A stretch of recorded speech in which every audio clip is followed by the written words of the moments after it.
Today marks the 1 year, 3 month, and like a few days anniversary of riding bicycles very consistently in these size 9.5 chrome Panaracer Southside 3.0s in olive green. These are touted as a street style sneaker built to pedal, cycling specific, and tough enough to stand up to anything the streets can throw your way. And considering I have been riding all sorts of different disciplines in these for 1 year, 3 months, and a few days, which hopefully gives a little bit of context for the shape that they're currently in, I think it puts me in a pretty good position to answer the question. Are these really are they truly a cycling specific shoe, or are they just shoes?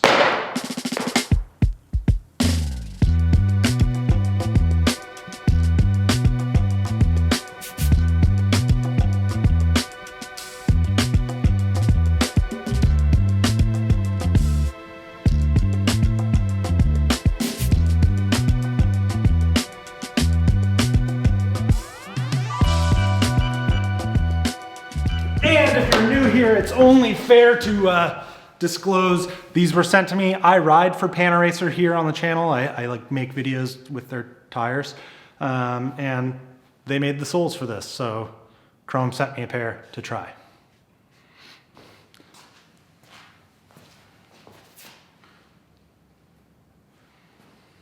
So to get us acquainted with these, let's read from the website the description of the Southside 3.0s with some video overlaid on top. I'm standing very close to the mic. Let me know if it sounds okay. Panaracer vulcanized no-slip outsole for traction and durability.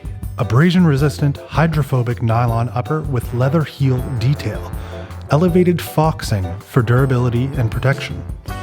Rigid power plate nylon shank midsole with a contoured support insole for comfort, power, and durability.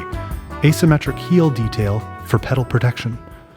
I hope that sounded okay and got you the information that you need. Foxing, by the way, this is called foxing. I didn't know that. Now we can finally talk about my year-long, 3 month and a few days experience in riding these, and for you to determine from my information whether or not these street style cycling shoes are truly street style cycling shoes. My first ride ever on the Chrome Southsides was on, not actually this bike, but it was on specifically these Odyssey Twist plastic pedals and actually these cranks. And the first thing that I noticed, it wasn't subtle, was the hardness, the stiffness, and honestly kind of the little bit of skating around on those slippery plastic pedal feelings that the Southsides gave me.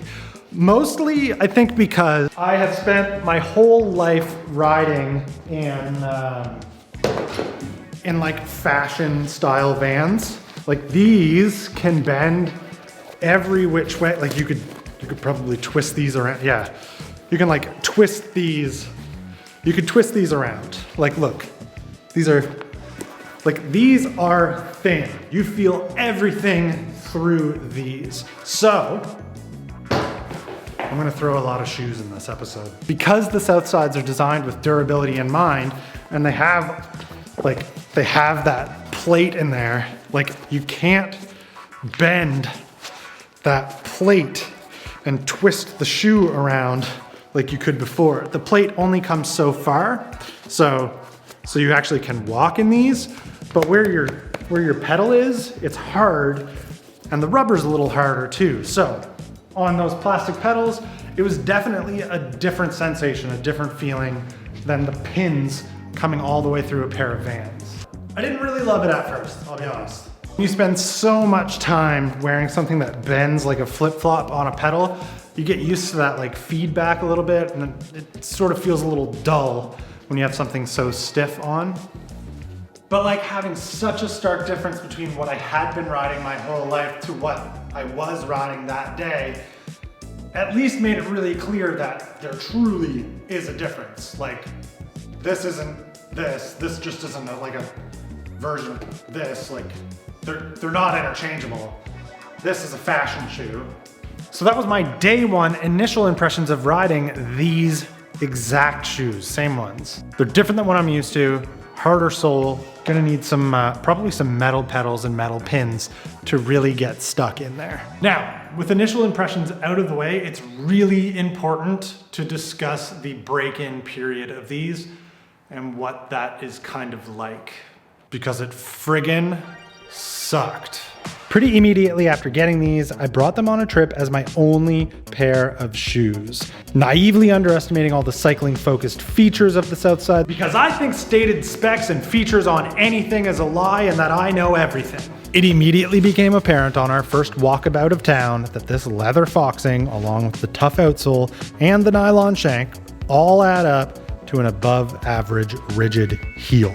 That's just a long form way of saying it holds fast, and any of the movement that does occur is your foot on a rigid surface. Yeah, bad blisters. Turns out, as most of us know, leather takes a little while to break in, and then you've got, you know, like I said, the outsole, the shank in there. Thankfully for you, YouTube has new community guidelines. I can't show you what those blisters look like, but just imagine. Actually, the biggest areas of respite from those blisters was anytime I got to ride a bike, because the shoe stayed in place a lot nicer, exactly as it's designed to do.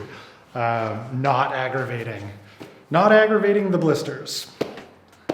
But now that they're broken in, and I've been riding them for as long as I have, and honestly, for the shape that they're in, intend to ride them for probably the same amount of time, possibly. I'd like to give my own answer based on each of the features and how I feel about them, if that's okay with you. If not, just leave the video. Let's start with the outsole. Originally, as I said, I did not love the harder and stiffer plate outsole that these had. It was just so different than what I was used to. It was hard to build up the confidence to know exactly where your feet were on the pedals when you didn't have like the pins poking through such a soft outsole like with a pair of Vans. But now, after getting used to that and riding these on metal pedals, and figuring out that it's not always just a soft outsole, but the design of the outsole that holds pins and your foot where you kind of want it to be, I've really come to love the amount of stiffness and protection that the Southsides do provide. Like, as a really easy example, foot jams, when you shove your front foot in between the fork and the wheel to like stall there. I can't do those, but when I try them, I would only try them in this, because these make it feel like my toes are gonna stay intact, where these make it feel like it's, you can think of something graphic. It's also nice to ride with an outsole that doesn't feel like it's like wrapping around a pedal like these do. So yeah, I wear these all the time. The channel is proof of it. Like, it's either these or these that are on my feet 80% of the time. The leather foxing here, really good touch. You can tell that I touch my crank arms and probably chain stays quite a bit. Leather and suede are really good materials, as far as I understand, to deal with that sort of abrasion. It's cool that I haven't blown through the heel. This tends to be a bit of a problem area for me because of my bad habits with riding posture. Anyway, I don't think this comes as a surprise to anybody. It's just my own cynicism that makes me feel like everything that gets pushed out is just, Obviously the work and the extra stuff that goes into a cycling specific flat shoe makes a difference, like a notable difference. I'm very bad at reviews. I hope this video is kind of interesting and gives you some insights on what these like cycling specific non-mountain bike shoes that I use for mountain bikes are kind of like. I really like them. I'll be honest, kind of doing it in my own self-interest to hopefully get some attention on them so that Chrome continues to make them, because I'd like to keep buying them.